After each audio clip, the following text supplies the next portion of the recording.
Happy Monday, everybody. Thanks for tuning in. I think a lot of Hanford kids experienced their very first foggy day schedule today, and that's pretty exciting. So the end of last week saw a special city council meeting. It was 2 days long and almost 11 hours total. It was a goals and priority setting meeting, so establishing priorities for the coming year. The city did this with the help of Novak Consulting Group based in Cincinnati, who specializes in small government team building and priority setting. And I gotta say, it was a fascinating thing to witness. So I'm gonna do my best to wrap this meeting, this 11-hour meeting, and bundle it up into about 6 minutes. So enjoy. Naturally, I cannot fit everything discussed in the meeting into this video, but I will endeavor to summarize, and if you're interested in further studying the pictures of the resulting boards, they can be found on the coinciding blog post on my website. Day 1 began at 3 p.m. on Thursday with the consultant Julia Novak setting some norms, like listen with respect and be candid, honest, and self-aware, and then moved on to the introductions and meeting expectations from the council, as well as asking them what they most liked about Hanford. Everyone understood the nature of the gathering and expected to see each other more clearly and agree upon some of the year's priorities by the end of the second day. The council members' favorite things about Hanford included its small-town feel and its community. All 5 of them saying, in one way or another, that it's the people that give Hanford its charm. The exercise they embarked on then was titled Governing Together, which explored with a series of questionings what governing well together looked like to each of them and what values were important. These included transparency, fiscal responsibility, respect, efficiency, providing accurate information, and being business-friendly. They then discussed expectations the council members had of the mayor and of each other in an exercise titled Great Expectations. The expectations of the mayor included visibility to the public, openness, that she follow up with city staff on public comment, and exude strong leadership. From each other, the council members expected respect, engagement, communication, reliability, fiscal responsibility, and support once decisions were made. The next exercise was governing body roles and effectiveness.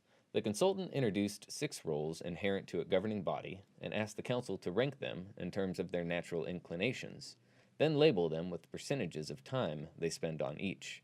These roles included strategic vision, decision-making, community building, representing constituents, stewardship, and oversight. It is worth noting that all 5 of the council members ranked oversight as their least natural inclination. Strategic vision, stewardship, decision-making, and community building landing in most everyone's top 3. The final exercise of the day was identifying the ideal council member from the perspective of the public, city staff, and council colleagues. The ideals listed for the public included transparent, knowledgeable, responsive, available, ethical, and responsible. Staff's list included ethical, decisive, less oversight, and fairness. Council colleagues' list included honest, respectful, and dependable. Day 2 is where things really got interesting. City department heads were present and active participants, and I was impressed with the team building I saw. Day 2 began again with expectations, then moved on to what I think may have been the most valuable thing we can take from this 2-day meeting. It was an exercise titled This I Believe. Each council member took their turn sharing their belief about the future of Hanford. Obviously, I can't include these in their entirety, but I will be posting them individually following the publishing of this video, and I strongly encourage you to go watch as they give great insight into the hearts and minds of the people making decisions for the 65,000 people that live here, and in many ways, the innumerable people to come. It's by these words and their juxtaposition with council's actions that these leaders will be judged. The next exercise was sharing a common history, and it was fascinating. As its name implies, the goal of the practice was to develop a shared understanding of Hanford's relevant past. Groups of staff were formed around council members and were tasked with identifying the people, events, and actions that shaped the past. Some of those that got the most reaction were the demolition of the original Hanford High School, the recent demolition of the old fire station, the Ramirez recall, and the police chief's victory over cancer. As I said at the beginning, I'm including these pictures in the blog post, and I encourage you to take some time to explore them. After identifying the common history, they defined each era. Pre-1979, distrust of government. The 80s, changing times. The 90s, growth and expansion. The early 2000s, changing leadership. The exercise, defining our legacy, had the groups considering how they would like people in 2029 to look back on the current era and how they'd like it to be defined. By way of applause, the winning definition of this next decade was actions produce results. Finally came the key performance areas and priorities parts of the day. The first was identifying the categories that must go well for Hanford to move forward. These were efficient and responsible city government, collaborative community relationships, fiscal responsibility, exceptional quality of life, strategic economic development, infrastructure and planning, engaged and informed community, and safe and welcoming community. Programs, projects, and policy initiatives were identified and placed on the board under the relevant performance areas, and then further defined and consolidated. Once organized, each councilperson was given 12 stickers with which to vote on priorities.